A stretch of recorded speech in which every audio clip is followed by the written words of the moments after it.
Sir, ಈಗ ನೀವು ಹೇಳ್ತೀರಿ ಸರ್ಕಾರದ ವಿರುದ್ಧ ದರ ಏರಿಕೆ ಆಗಿದೆ ಅಂತ ಹೇಳಿ ನೀವು ಇದು ಮಾಡ್ತೀರಿ. ಬಟ್ ಈಗ ನಿನ್ನೆ ಕೇಂದ್ರ ಸರ್ಕಾರ ಡೊಮೆಸ್ಟಿಕ್ ಗ್ಯಾಸ್ ಜೊತೆಗೆ ಉಜ್ವಲ ಗ್ಯಾಸ್ ಏನಿತ್ತು ಇದರ ದರವನ್ನು ಕೂಡ ಏರಿಕೆ ಮಾಡಿದೆ. ನಿಮ್ದು ಎಲ್ಲೋ ಒಂದ್ ಕಡೆ ಇದು ಹಿನ್ನಡೆ ಆಗಲ್ಲ ಸರ್? ನಿಮ್ಮನ್ನ ಮುಜುಗರಕ್ಕೆ ತರುವಂತ ಕೆಲಸಗಳಾಗಿಲ್ಲ ನೋಡಿ.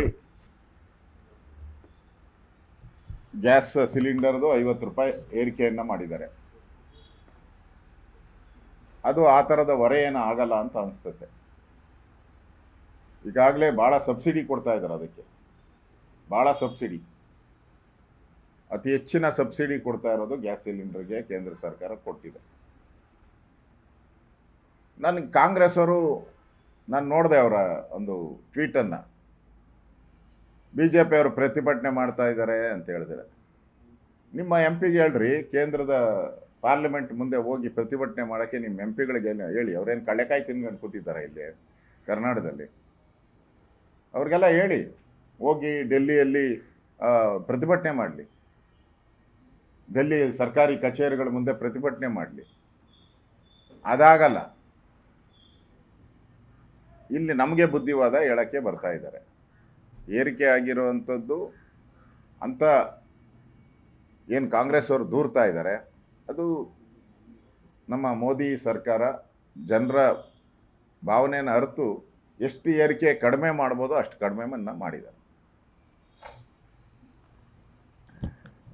ಇದು ಒಂದು ರೀತಿ ರಾಜ್ಯ ಬಿಜೆಪಿ ನಾಯಕರಿಗೆ ಕೇಂದ್ರ ಸರ್ಕಾರ ಕಪಾಳ ಮೋಕ್ಷ ಮಾಡಿದೆ ಅಂತ CM DCM ಹೇಳಿದ್ದಾರೆ.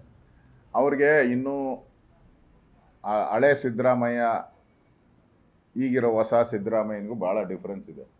ಅವ್ರಿಗೆ ಮರು ಜಾಸ್ತಿ ಆಗ್ಬಿಟ್ಟಿದೆ. ಕರ್ನಾಟಕಕ್ಕೆಲ್ಲ ಏರಿಕೆ ಮಾಡಿರೋದು, ಇಡೀ ದೇಶಕ್ಕೆ ಏರಿಕೆ ಮಾಡಿರೋದು. ಅದನ್ನು ಅರ್ಥ ಮಾಡ್ಕೊಂಡ್ಲಿ ಅವರು. ಕರ್ನಾಟಕದ BJP ಕಪಾಳ ಮೋಕ್ಷ ಮಾಡೋದಲ್ಲ, ದೇಶದ ಜನದ ಒಂದು ಎಲ್ಲ ರಾಜ್ಯಗಳಿಗೂ ಇದು ಅಪ್ಲೈ ಆಗುತ್ತೆ. ನಮ್ಗೆ ಯಾಕೆ ಅವ್ರು ಕಪಾಳ ಮೋಕ್ಷ ಮಾಡೋದಿದ್ರೆ ಕಾಂಗ್ರೆಸ್ಗೆ ಮಾಡ್ತಾರೆ ಸರಿಯಾಗಿ. DK ಶಿವಕುಮಾರ್ ಹೇಳಿದ್ದಾರೆ ಸರ್, ಇವರು ಕೇಂದ್ರ ಸರ್ಕಾರದ ವಿರುದ್ಧ ಪ್ರತಿಭಟನೆ ಮಾಡೋದ್ರ ಮುಖಾಂತರ ಆಕ್ರೋಶ ಹೊರಹಾಕಲಿ BJP ಫ್ರೆಂಡ್ಸ್ ಅಂತ. ಇವ್ರೇನು ಕಳೆಕಾಯಿ ತಿನ್ಕೊಂಡು ಮನೆಗಿರ್ತಾರ? ಇವ್ರ MLAಗಳು ಎಲೆಕ್ಟ್ ಆಗಿರೋದೇನಕ್ಕೆ? MP ಗಳು ಎಲೆಕ್ಟ್ ಆಗಿರೋದೇನಕ್ಕೆ? ಇವತ್ತು ನಿಮ್ಮ ಯಾವ ಸ್ಥಿತಿಗೆ ಬಂದ್ಬಿಟ್ಟಿದ್ದೀರಾ ಅಂತ ಹೇಳಿದ್ರೆ, ಸರ್ಕಾರಿ ನೌಕರರಿಗೂ ದುಡ್ಡು ಕೊಡೋಕೆ ಸಂಬಳ ಕೊಡೋಕ್ಕೆ ನಿಮ್ಮ ಹತ್ರ ದುಡ್ಡಿಲ್ಲ. ಈಗ ವೇತನ, ಸರ್ಕಾರಿ ನೌಕರರಿಗೂ ವೇತನ ಕೊಡೋಕ್ಕೆ ನಿಮ್ಮ ಹತ್ರ ದುಡ್ಡಿಲ್ಲ ಅನಿಸ್ತೈತೆ.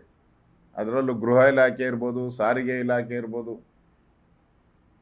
ಹಣ ಕೊಡೋಕ್ಕೆ ಹತ್ರ ದುಡ್ಡಿಲ್ಲ.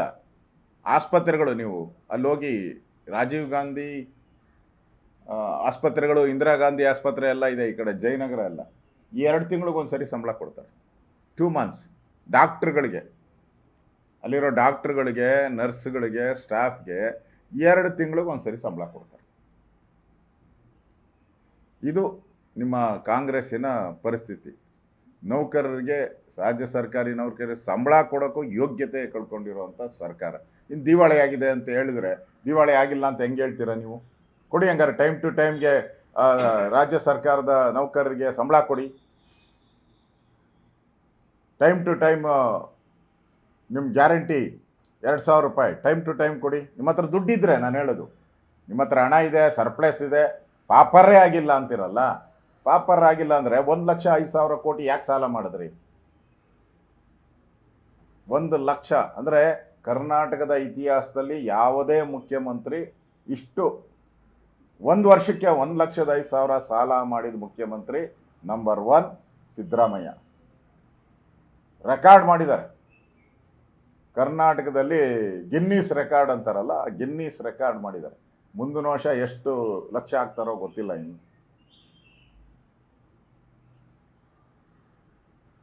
ಸರ್, ಇದ್ರದ್ದು ಹೋರಾಟಕ್ಕೆ ಸಂಬಂಧಪಟ್ಟಂಗೆ ಸಿದ್ದರಾಮಯ್ಯನವ್ರು ಹೇಳ್ತಾರೆ, ಪೇಮೆಂಟ್ ಸೀಟಲ್ಲಿ ಕೂತಿರುವಂಥವ್ರು ನೀವು ನಮ್ಮ ವಿರುದ್ಧ ಹೋರಾಟವನ್ನ ಮಾಡೋದಕ್ಕೆ ಮುಂದಾಗಿದ್ದೀರಿ, ಮೊದಲು ನೀವು ಭದ್ರ ಮಾಡ್ಕೊಳ್ಳಿ ಅನ್ನೋಂಥ ವಿಚಾರವನ್ನ ಹೇಳ್ತಾರೆ. ಅಂದ್ರೆ ಈ ಹೋರಾಟಕ್ಕೆ ಸಂಬಂಧಪಟ್ಟಂಗೆ ಅವರು ಕೂಡ ಅವರು ವಿರೋಧ ವ್ಯಕ್ತಪಡಿಸಿರುವಂತ ರೀತಿ. ಮೊದಲು ಸಿದ್ದರಾಮಯ್ಯ ಯಾವ ಮೆಂಟು ಅಂತ ಹೇಳ್ಬೇಕು. ಈಗ ಅವ್ರು ಯಾವ ಮೆಂಟು ಅಂತ, ಅವರು ಪೇಮೆಂಟ್ ತಾನೇ ಕೂತಿರೋದಲ್ಲಿ. ಈಗ DK ಶಿವಕುಮಾರ್ ಅವರ ಒಪ್ಪಂದದ ಪ್ರಕಾರ 2.5 ವರ್ಷ ಒಪ್ಪಂದ ಅವ್ರದ್ದಾಗಿರೋದು. ಅದನ್ನು ಯಾರು MLA ಕೇಳಿದ್ರು ಹೇಳ್ತಾರೆ, ಕಾಂಗ್ರೆಸ್ MLAಗಳು. ಅಫಿಷಿಯಲ್ ಆಗಿ ಹೇಳಲ್ಲ, ಅನ್ಅಫಿಷಿಯಲ್ ಆಗಿ ಹೇಳ್ತಾರೆ. ಕೆಲವರು ಅಫಿಷಿಯಲ್ ಆಗೂ ಹೇಳಿದ್ದಾರೆ. ಆ ದಾವಣಗೆರೆ MLA ಅಫಿಷಿಯಲ್ ಆಗಿ ಹೇಳಿದ್ದಾರೆ. ಬಾಲಕೃಷ್ಣ ಅಫಿಷಿಯಲ್ ಆಗಿ ಹೇಳಿದ್ದಾನೆ.